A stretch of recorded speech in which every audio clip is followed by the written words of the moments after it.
कृषि कानूनों की वापसी और सरकार के साथ सहमति के बाद अब किसान आंदोलन समाप्त हो गया है। किसानों की घर वापसी जारी है। बीते एक साल से सरकार और किसानों के बीच चल रहा मसला अब लगभग हल हो गया है, लेकिन इस सब के बावजूद भी भाजपा नेता किसान आंदोलन पर उंगलियां उठाने से पीछे नहीं हट रहे। हरियाणा में अंबाला से सांसद एवं मोदी मंत्रिमंडल में केंद्रीय राज्य मंत्री रहे रतनलाल कटारिया ने एक बार फिर किसान आंदोलन पर उंगली उठाई।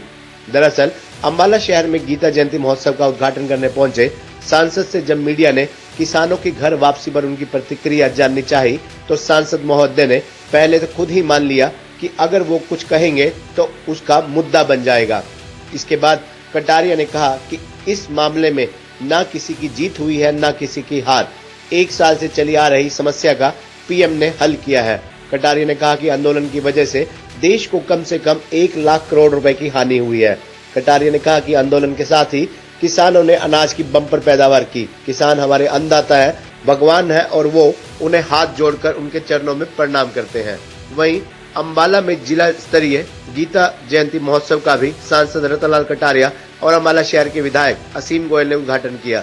इस मौके पर विभिन्न विभागों द्वारा लगाई गई प्रदर्शनी का भी सांसद और विधायक ने अवलोकन किया। कटारिया ने कहा कि आज हर देशवासी को गीता का प्रचार प्रसार पुरजोर तरीके से करना चाहिए। उन्होंने कहा कि जिसने गीता के एक श्लोक को भी अपने जीवन में धारण कर लिया, उसका जीवन सफल है। इतना शुभ काम हो रहा है और आप बीच में फिर ये खूंटा ठोक दो है और मेरे मुंह से कुछ ना कुछ निकल जाता है, तो फिर मेरा जो करा कराया वो तो कोई बात रहती नहीं और यही चलेगा। मैंने ये कहा। देखिए, ना किसी की जीत हुई है, ना किसी की हार हुई है। एक समस्या जो साल से चली आ रही थी, प्रधानमंत्री जी ने फिराक दिली दिखाई और उस समस्या का निराकरण किया।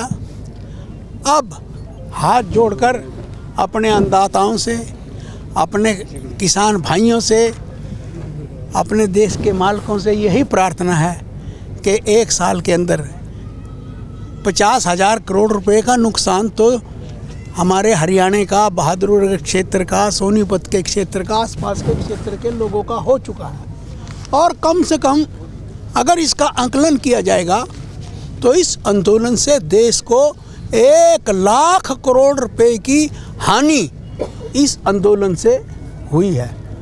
और आदरणीय प्रधानमंत्री जी ने किसानों की सारी बातें मान ली हैं और अब किसानों को बड़ी खुशी से जिस तरह से वो भारत को खाद्यान्न के उत्पादन में सारी दुनिया के अंदर जो है भारत का नाम अग्रणी कर रहे हैं और इस कोविड महामारी के दौरान भी हिंदुस्तान के जो किसान हैं उन्होंने आंदोलन भी लड़ी, लेकिन अनाज का भी इतना उत्पादन किया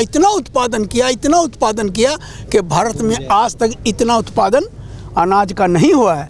इसलिए हम उनको साधुवाद भी देना चाहते हैं, हम उनका धन्यवाद भी करना चाहते हैं। वो हमारे अन्नदाता हैं, हम उनको भगवान मानते हैं, इसलिए उनके चरणों में हम प्रणाम करते हैं। कटारिया जी, क्या मानते हैं कि पेट्रोल डीजल के जो बड़े रेट है और गैस के बड़े रेट है वो किसान आंदोलन की देन है? देखिए यार, मुझे इन तरह की बातों का तो पता नहीं। कुछ तो कम हुए हैं, कुछ और कम हो जाएंगे। धीरे धीरे जनता को राहत देने की और हम बढ़ रहे हैं।